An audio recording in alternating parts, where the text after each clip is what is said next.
सबसे पहले मैं शुरुआत एमसी मिश्रा जी आपसे कर रही हूं। एक तरफ सरकार लगातार अपील कर रही है और दूसरी तरफ वो तस्वीरें भी हम देख रहे हैं जिसमें सड़कों पर भारी भीड़ है। ये जो भीड़ वाली तस्वीरें आ रही हैं, क्या किसी तरीके की अलार्मिंग तस्वीरें हैं? इससे कोई खतरा हो सकता है भारत को? प्राची, अब बहुत धन्यवाद चर्चा के लिए।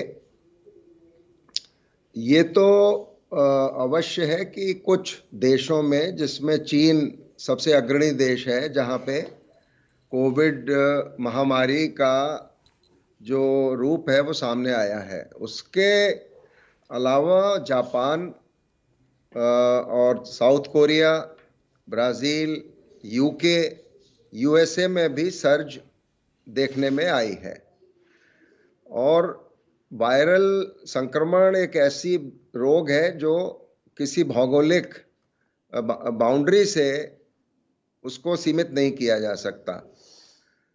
कम जल्दी या देर में कुछ तो असर आएगा भारत में भी। भारत की स्थिति चीन के मुकाबले फर्क है, थोड़ा अंतर है उसमें।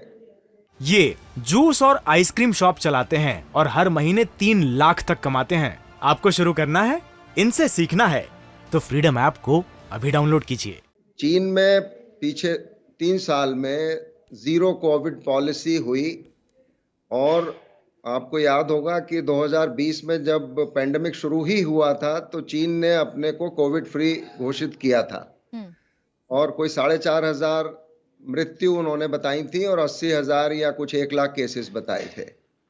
उसके बाद उनकी स्थिति ठीक रही, बाकी दुनिया जूझती रही कोविड पेंडेमिक से। यूरोप, अमेरिका, पूरा विकसित दुनिया और विकासशील दुनिया, अफ्रीका, भारत उसमें शामिल है। और हम सबको पता है कि क्या हुआ पहली लहर, दूसरी लहर, तीसरी लहर में। जी जी।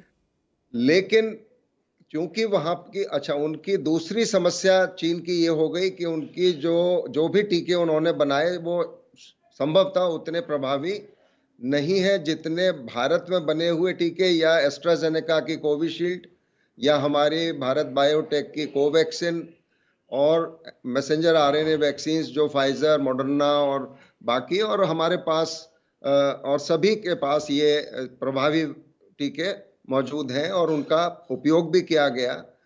तो इसमें संभावना यही है कि कुछ सर्ज तो सर्दियों में वायरल संक्रमण की होती ही है जी।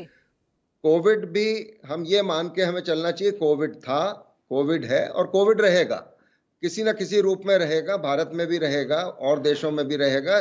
चीन में भी था, चीन में भी है, चीन में भी रहेगा। अब चीन, चूंकि वहां की जनसंख्या को प्राकृतिक तौर पे जो संक्रमण से लाभ मिलना था वो नहीं मिल पाया 0 कोविड पॉलिसी की वजह से। जो टीके प्रभावी नहीं हुए उसका भी लाभ, तो एक जो हम लोग बहुत बार चर्चा करते हैं, हर्ड इम्यूनिटी, किसी भी इस तरह के संक्रामक रोग के लिए। ये जूस और आइसक्रीम शॉप चलाते हैं और हर महीने 3 लाख तक कमाते हैं। आपको शुरू करना है, इनसे सीखना है तो फ्रीडम ऐप को अभी डाउनलोड कीजिए।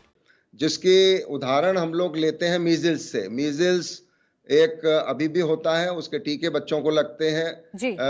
और उसकी जो संक्रामकता है वो लगभग कोविड की उतनी ही है या कई बार उससे ज्यादा भी रही है कि एक व्यक्ति को होता है तो वो 18 से 20 लोगों को संक्रमण दे देता है। और ये लगभग सभी वेरिएंट के साथ है। डेल्टा वेरिएंट एक अपवाद था जिसमें लंग का निमोनिया होना, बेसिकली उससे जो हमारे फेफड़े प्रभावित हुए और जो हमने उस समय आईसीयूज का हाल देखा या लोगों की जो मृत्यु दर देखी, वो प्रायः इसी वजह से हुई। लेकिन ओमिक्रॉन वेरिएंट या उससे पहले भी जो अल्फा वेरिएंट था उसमें इतनी मृत्यु दर नहीं थी। तो हम लोग ये मान सकते हैं कि भारत चीन के तरह प्रभावित संभवतः नहीं होगा, और होगा तो थोड़ा कुछ स्केल पे होगा। उसके लिए हमें तैयारी करनी है, जैसे आपने कहा रियलिटी चेक, भी ऑक्सीजन की व्यवस्था कर लो। इंडिया टीवी हर वक्त हर जगह डाउनलोड करने के लिए सर्च करें India TV news Google play store या ऐप स्टोर पर।